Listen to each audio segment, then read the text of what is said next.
Bonjour, c'est Christian Junot, votre expert de la relation à l'argent pour une nouvelle vidéo.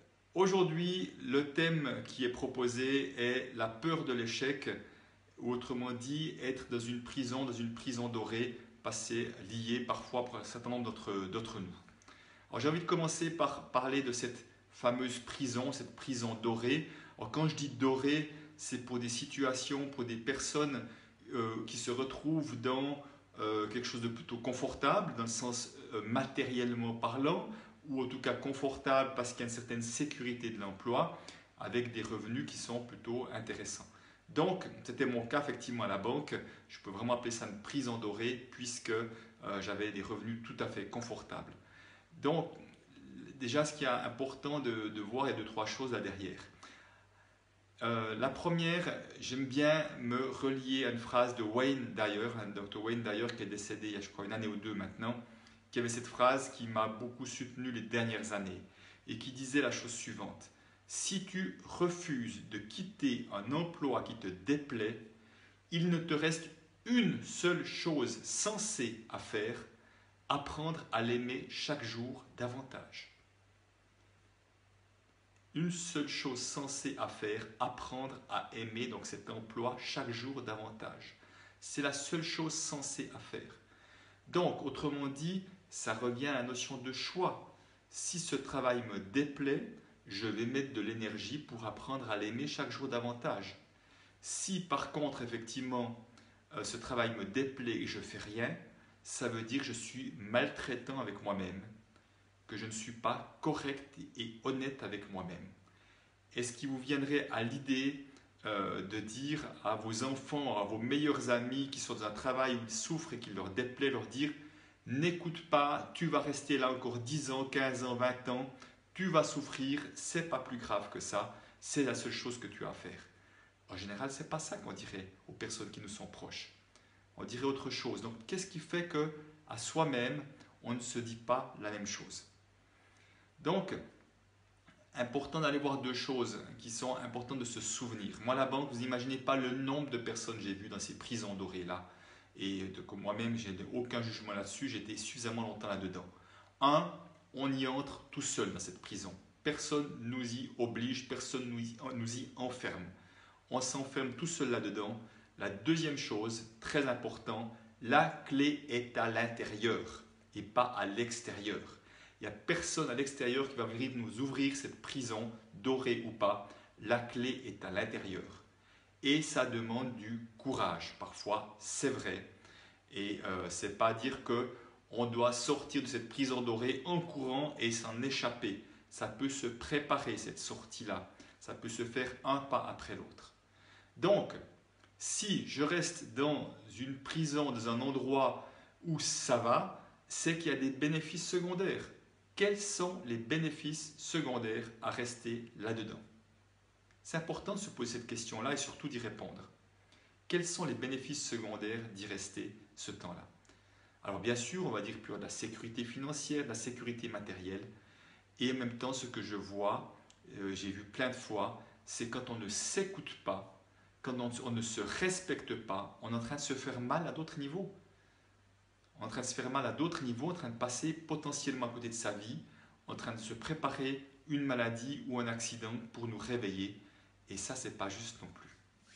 Donc, le risque qu'il y a, et ça je l'ai connu, je l'ai vécu tellement longtemps, c'est que je me racontais des histoires. Je me racontais que mon mental des histoires pour me laisser croire que c'était acceptable, pour me laisser croire que ça allait pas si mal que ça.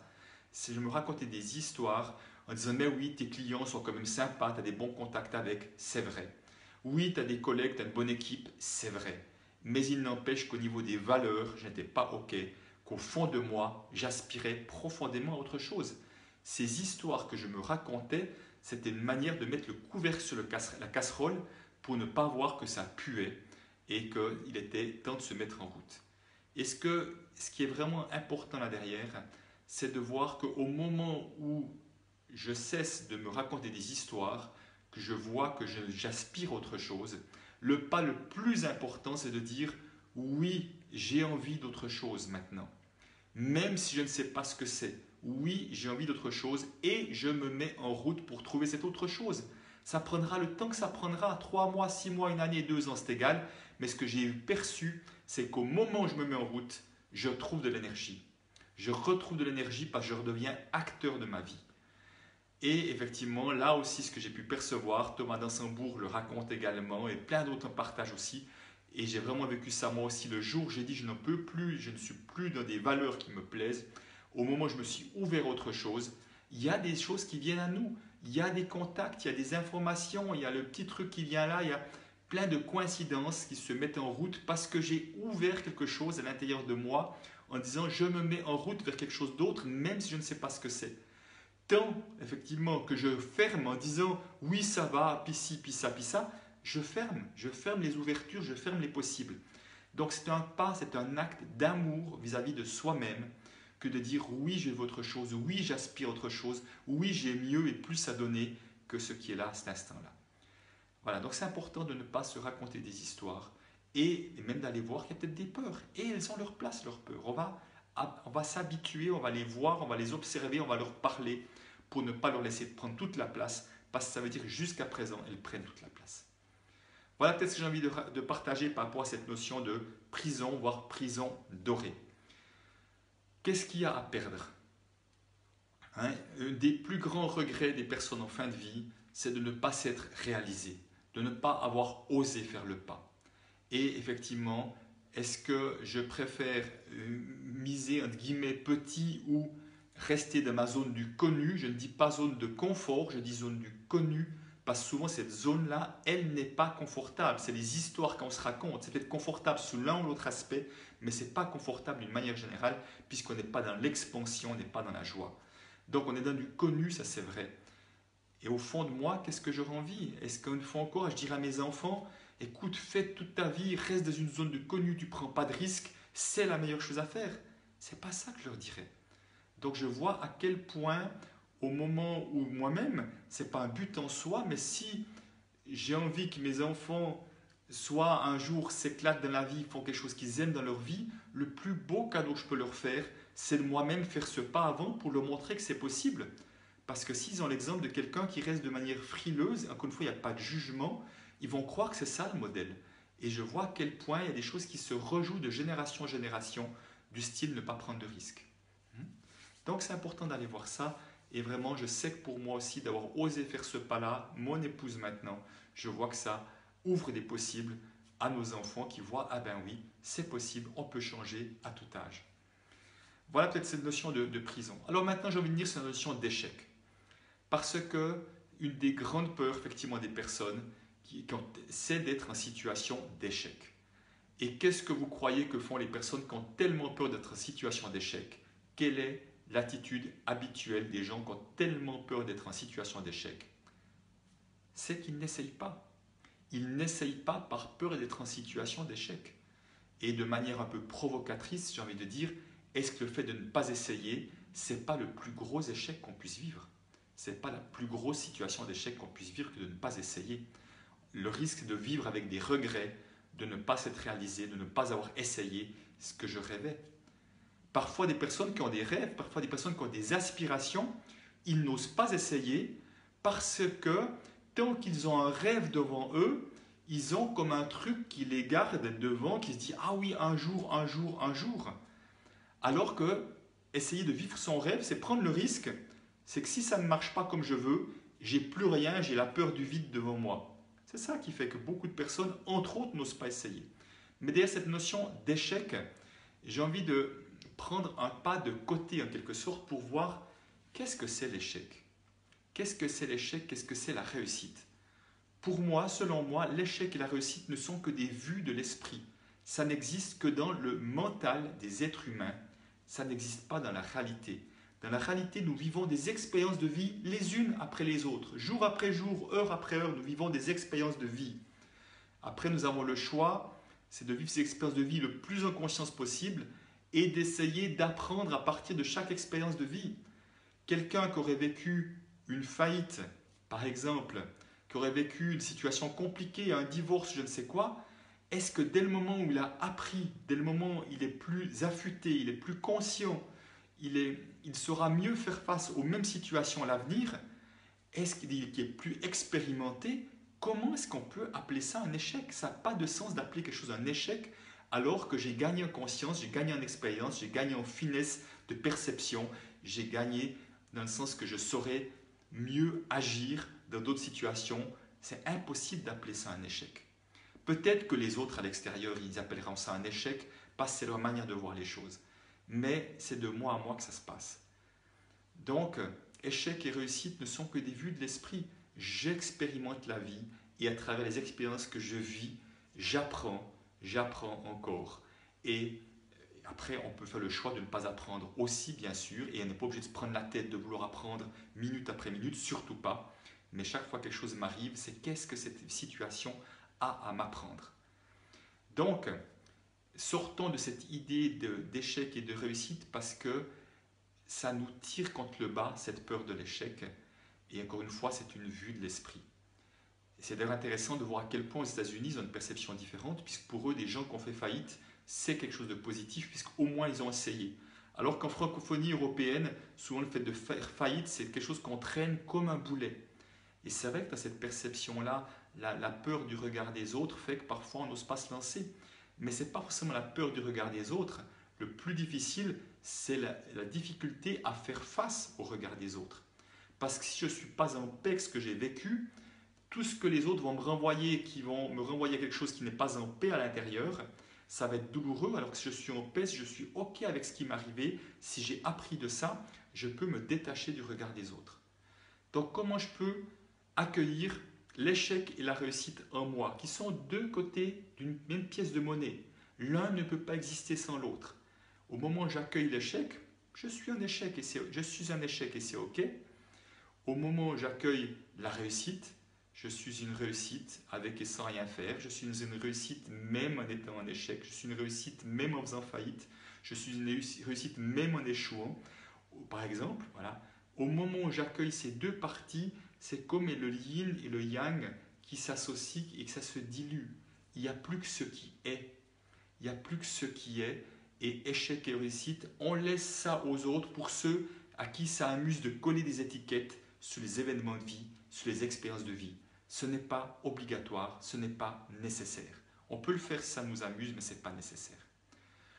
Rappelez-vous que plus je cherche la réussite, plus je me mets de la pression pour réussir, plus, quelque part, je prends le risque effectivement de vivre un échec parce que ça ne part pas du bon endroit, ça part d'un endroit de peur encore. Je me souviens de quelqu'un que je connais très bien qui a fait 2 faillites et qui m'a dit « J'ai toujours eu peur de faire faillite ». Vous voyez, à un moment donné, donc autrement dit, d'être en situation d'échec. Et c'est quand même incroyable de voir qu'en ayant peur de faire faillite, on se dit logiquement, on devrait faire tellement attention pour ne pas faire faillite, ça ne devrait pas nous arriver.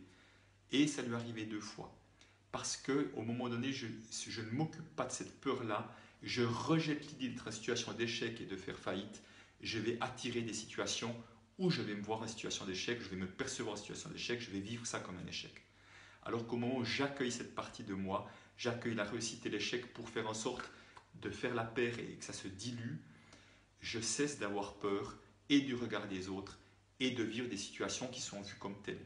Je vais vivre les situations les unes après les autres avec plus de tranquillité, avec plus d'ouverture, avec plus de culot, parce que je sais que la vie est une série d'expériences et j'ai envie d'expérimenter, j'ai envie d'apprendre, j'ai envie de jouer avec ce que la vie me propose. Voilà peut-être ce que j'ai envie de vous dire par rapport à ces notions de peur de l'échec et d'aller voir toujours derrière. Et si j'étais en situation dite d'échec, c'est quoi le risque? C'est quoi le problème?